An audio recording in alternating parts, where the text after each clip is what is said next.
Hello बच्चा party, कैसे हो आप सब। आई होप आप सब अच्छे होंगे। आज हम स्टार्ट करेंगे क्लास 10th का चैप्टर नंबर 10 जो है हमारा सर्कल्स, उसकी एक्सरसाइज 10.2 का introduction video. That is exercise 10.2 को सॉल्व करने के लिए जो भी हमारे कॉन्सेप्ट्स यूज होंगे वो हम सब इस इंट्रोडक्शन वीडियो में कवर अप कर लेंगे। ओके तो स्टार्ट करते हैं इंट्रोडक्शन वीडियो ऑफ एक्सरसाइज 10.2। ध्यान से समझना, बहुत इजी स्टेप्स में सब कुछ कॉन्सेप्ट क्लियर हो जाएगा। तो पहला कॉन्सेप्ट है हमारा number of tangents from a point to a circle.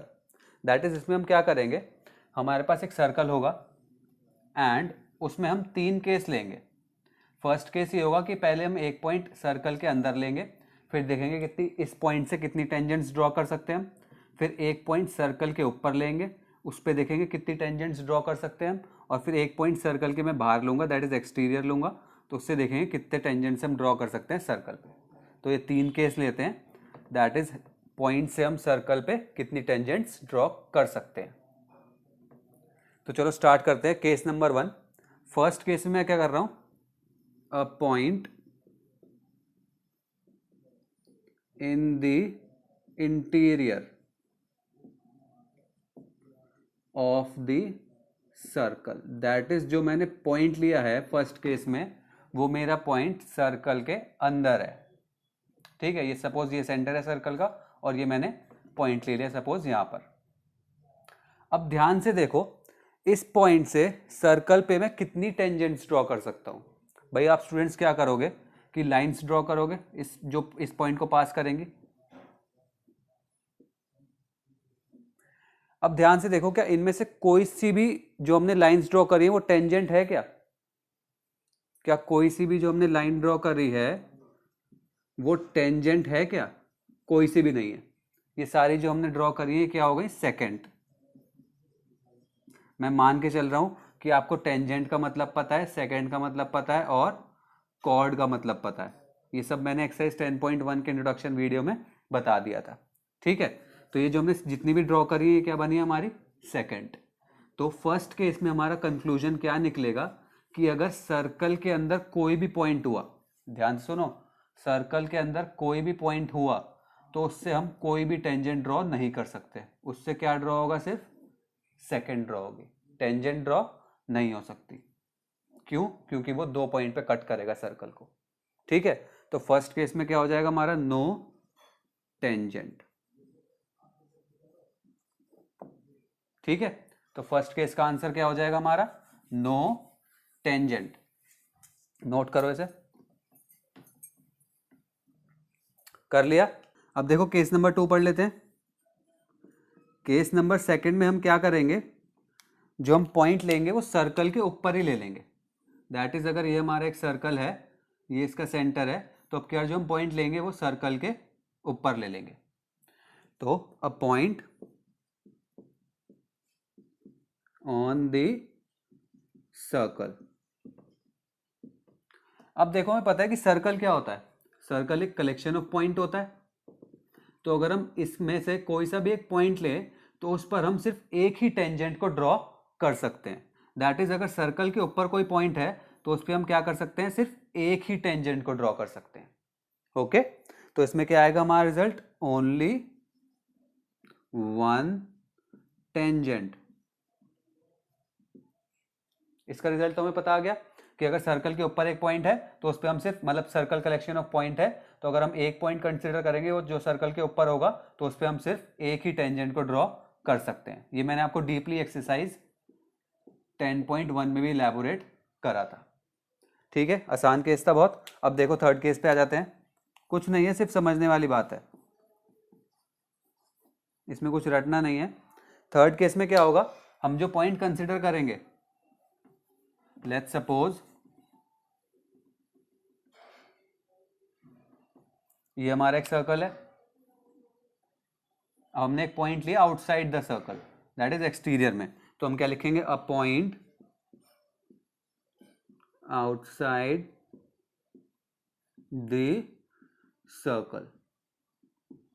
अब इस पॉइंट से ध्यान रखना, इसके इसमें जब हम पॉइंट एक्सटीरियर पॉइंट लेते हैं सर्कल का, तो उस पॉइंट से हम सर्कल पे 2 टेंजेंट ड्रॉ कर सकते हैं मैक्सिमम। मैक्सिमम कितनी टेंजेंट्स ड्रॉ कर सकते हैं, 2। तो इसका रिजल्ट क्या आएगा, 2 टेंजेंट्स। दैट इज हमारे तीनों केस कंप्लीट हो गए।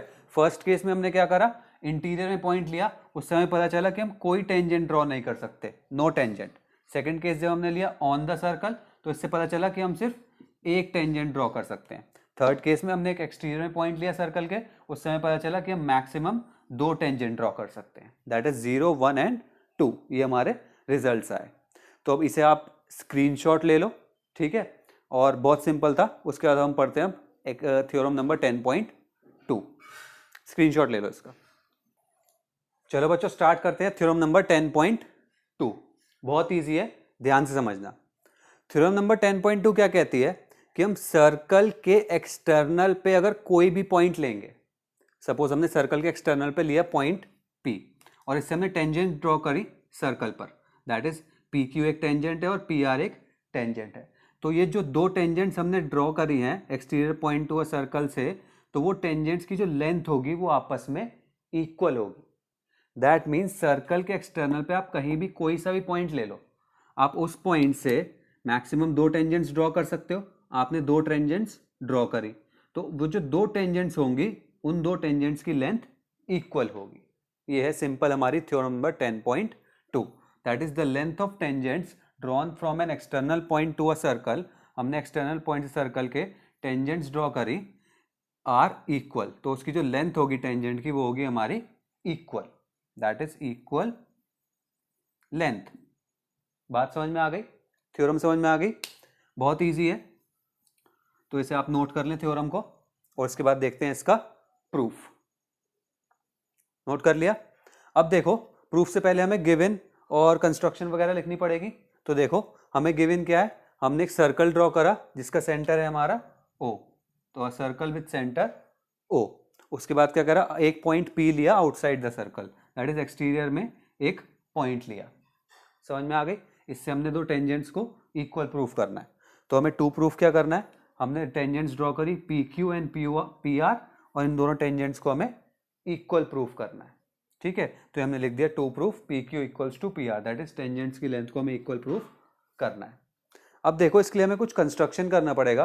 वो कंस्ट्रक्शन क्या है कि हम QO को ज्वाइन कर लेंगे, ये हमने QO को ज्वाइन करा, OR को ज्वाइन कर लेंगे एंड PO को ज्वाइन करेंगे। तो हमने यहाँ पे लिख दिया कंस्ट्रक्शन में join OQ, OR and OP। यहाँ तक बात समझ में आ गई। Given, to proof and construction. अब देखो प्रूफ करेंगे कैसे, बहुत इजी प्रूफ है, जरा सा ध्यान दोगे पूरा समझ में आ जाएगा। हम क्या करेंगे, इस प्रूफ में 2 ट्राइंगल्स को कंसिडर करेंगे। पहला ट्राइंगल होगा हमारा OQP और दूसरा ट्राइंगल होगा हमारा ORP। That is in triangle OQP and triangle ORP। अब ध्यान से देखना, मैंने 2 ट्राइंगल्स लिए हैं OQP एंड ORP। क्या मैं कह सकता हूं कि OQ इक्वल्स टू OR है? क्यों? क्योंकि दोनों रेडियस हैं, दैट इज OQ हमारा इक्वल है OR के। तो हमने क्या लिखा, OQ equals to OR, bracket में रीजन क्या लिखोगे, रेडियस, ठीक है, वो रेडियस है सर्कल के लिए। अब देखो ध्यान से, क्या PO और PO कॉमन है दोनों ट्राइंगल में, OQP में भी PO कॉमन आएगा एंड ORP में भी PO कॉमन आएगा। तो आप क्या लिख सकते हो, PO इक्वल्स टू PO हमारा क्या आ गया, कॉमन। यहां तक बात समझ में आ गई, बहुत इजी था। अब आगे देखते हैं। अब थर्ड चीज क्या है, ध्यान से देखना, हमने थ्योरम नंबर 10.1 में पढ़ा था कि रेडियस क्या होता है, परपेंडिकुलर होता है टेंजेंट के at point of contact, point of contact पर। दैट इज क्या मैं कह सकता हूं कि जो OQ है वो, या फिर हम कह सकते हैं कि जो एंगल OQP है वो 90 डिग्री का है। क्यों? Theorem 10.1, radius is perpendicular to tangent at point of contact, जो हमारी थ्योरम नंबर 10.1 थी। ऐसे सिमिलरली ये भी एंगल ORP, ये हमारा 90 डिग्री होगा। क्यों? Radius perpendicular to tangent at point of contact, theorem number 10.1। तो हम क्या लिखेंगे, हमारा एंगल, यहां से मैं इधर शिफ्ट कर रहा हूं, ठीक है, angle O Q P equal होगा एंगल ओ आर पी के। आप डायरेक्ट लिख सकते हो थ्योरम 10.1, या फिर और भी इजी क्या है, सिर्फ ये लिख दो, radius perpendicular to tangent at point of contact. ठीक है, बात समझ में आ गई।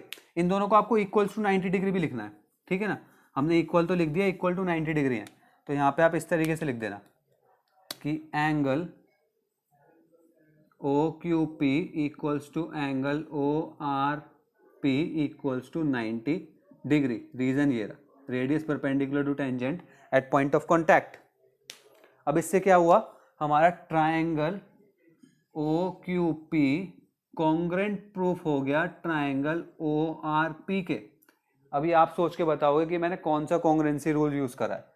ध्यान से देखो और सोचो, वीडियो को पॉज करो और सोचो कि triangle O Q P congruent है ट्रायंगल ओ आर पी के, कैसे, कौन सा रूल यूज करा है मैंने कॉन्ग्रेंसी का। ये हमारा रूल यूज हुआ है RHS। RHS क्या होता था, एक राइट एंगल होना चाहिए, ये रहा हमारा राइट एंगल, एक साइड हाइपोटेनियस होनी चाहिए, ये रही हमारी हाइपोटेनियस, एंड उसके अलावा बची हुई दो साइड्स में से कोई सी भी साइड ले लो, that is right angle hypotenuse and side. तो वही हुआ है, एक राइट एंगल आ गया इक्वल, हाइपोटेनियस हमारी इक्वल आ गई, और बची हुई दो साइड्स में से एक साइड इक्वल, दैट इज ये वाली साइड हमारी इक्वल प्रूफ हो गई। तो RHS से दोनों ट्राइंगल्स क्या हो गए, कॉन्ग्रेंट। अभी लेकिन हमारा प्रूफ कंप्लीट नहीं हुआ, हमें प्रूफ क्या करना था, P Q equals to P R. बहुत ईजी है, डायरेक्ट लिखो P Q equals to P R. कैसे, CPCT से, congruent part of congruent triangle. Proof समझ में आ गया। CPCT से क्या हुआ, P Q equals to P R. ध्यान से देख लो एक बार, थ्योरम नंबर 10.2 फिनिश हो गई है। सिर्फ हमने क्या करा, इन दोनों ट्राइंगल्स को प्रूफ करा कॉन्ग्रेंट, उसके बाद CPCT से P Q equals to P R आ गया। समझ में आ गया, यही था हमारा थ्योरम नंबर 10.2। ओके, तो ये है हमारा इंट्रोडक्शन, दैट इज जो भी हमें नीड थी समझने के लिए 10.2 को सॉल्व करने के लिए, वो हमने इस वीडियो में पढ़ा, that is introduction video of exercise 10.2। जो भी टॉपिक्स हमारे रिलेटेड थे वो हम सब ने कवर कर लिए। अब आप इससे क्या होगा कि थ्योरम नंबर 10.2 अपने आप इजीली अटेम्प्ट कर पाओगे। तो अगर आपको वीडियो पसंद आए तो लाइक करना, चैनल को सब्सक्राइब कर देना, बेल आइकन दबा देना, और अपने फ्रेंड्स के साथ भी वीडियो को शेयर करना। और इस एक्सरसाइज से, इस चैप्टर से या फिर मैथ्स रिलेटेड कोई भी प्रॉब्लम हो तो कमेंट बॉक्स में ज़रूर पूछना। तो यही सब था इस वीडियो में, नेक्स्ट वीडियो में मिलते हैं।